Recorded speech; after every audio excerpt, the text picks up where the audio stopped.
Hey bitches, we're back with another episode. It's been a while. This smells like a scotch bourbon drinkers would like. Hey everybody, welcome back to Whiskey Central. If you're new here, my name is Shayla, and today we're doing another blind sample review. I'm gonna nose it, taste it, give my thoughts on it in a short review format. Write in the comments down below what you think I'm tasting before I reveal it. Let's do this. Ooh, that's a lot of whiskey, it's fine. Okay. Alright, let's go. Whoop. Okay, that Jack Daniel's bottle is not the best suited for this. Wow, actually that's a lot of whiskey. It's time! Live from Shayla's basement in downtown Chicago. Ooh, what? Okay, what? I don't know why I was expecting this to be bourbon, because it's dark. I think this might be scotch. I'm so confused. It's super duper fruity, whatever it is. What? It might be finished too. It's got some cask influence. It's so fruity. What? Oh, it's peated. Yeah, it's peated. I'm so confused right now. What? It smells like it has a decent proof to it too. Like there's a lot of fruit. It seems like it's got a good proof. And then I think only because I tasted it am I now smelling the peat, but it didn't smell peated originally. There's definitely caramel and vanilla. Like, if this is a scotch, the cask heaviness is, I mean, it's not so heavy that you're like, where's the spirit character, bruh? But it's got quite a bit of caramel, quite a bit of vanilla. It's really nice. I'm loving this. Yeah, it's in the peaches / dried apricots kind of direction. It smells so good. Also citrus, so like a lemony orange kind of thing. It definitely has some spice. Like I would say it's got baking spice. I think it might be ginger, but almost like cooked ginger. Pickled ginger or like fresh ginger is like, woo, like way too hot.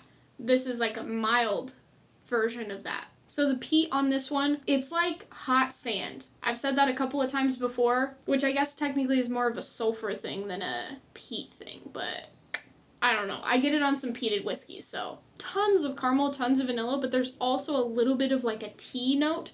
So I don't know if that's faints or I could not tell you the type of tea, honestly. I know some people are like, it's like lapsang or whatever, or it's like oolong, and I'm like, tea. That's my note. Tea. Yeah, it's just like custard, vanilla, cream, caramel. This smells like a scotch bourbon drinkers would like. I think that is like 8,000 nosing notes, so let's go on the palate. Cheers. Yeah, that's so peated. It tastes like peat, spice, so much spice, and vanilla. Also, I don't know if it's the peat that's gripping my palate or if it's got a decent proof, but it feels like grippy. The peat's wonderful, got a great texture, but I kind of wish the peat was dialed down so I could get all that delicious fruitiness that I got on the nose. That being said, whatever this is awesome, and I love it, and oh, yeah. I don't know if I have a bottle of this, but if I don't have a bottle, I kind of want a bottle, because it's pretty delicious. Yeah, it's so good. There is a little bit of fruit this time, okay. A little bit of that peach comes through. I would say peat, spice, vanilla, and peach. I feel like this is very well balanced. Got a little bit of spice and a tiny bit of fruit. I wish the fruit was just a little bit dialed up, but other than that, I think it's a very well integrated dram. It just feels nice. I enjoy it. I love it. I feel like the length of finish, the mouthfeel, structure, like all of those are just stellar. Balance is good. So from a quality perspective, very wonderful. If you like peat, you probably will love this. If you don't like peat, don't buy this. Easy peasy lemon squeezy. What would I pay for this? That's a very good question. You know, I'm trying to compare it to things that I have in terms of price and if I like this more or less. I would say somewhere in the $90 range. So we're talking kind of Lagavulin territory. I know there's about 90 to 100 bucks. I think I'd pay that for this. All right, guys, let's figure out what the heck this is.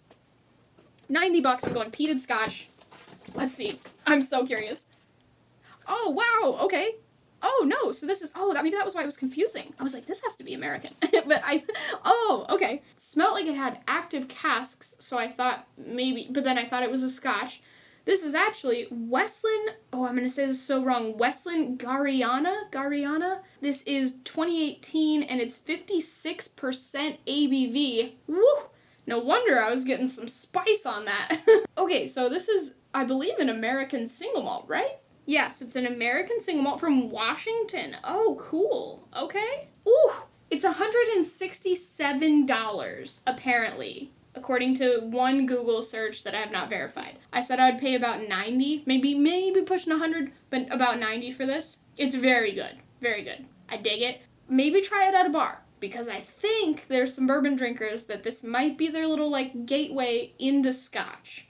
American single malt, normally, I am not a fan of American single malt. But this one tastes like friggin' Scotch, and it's awesome.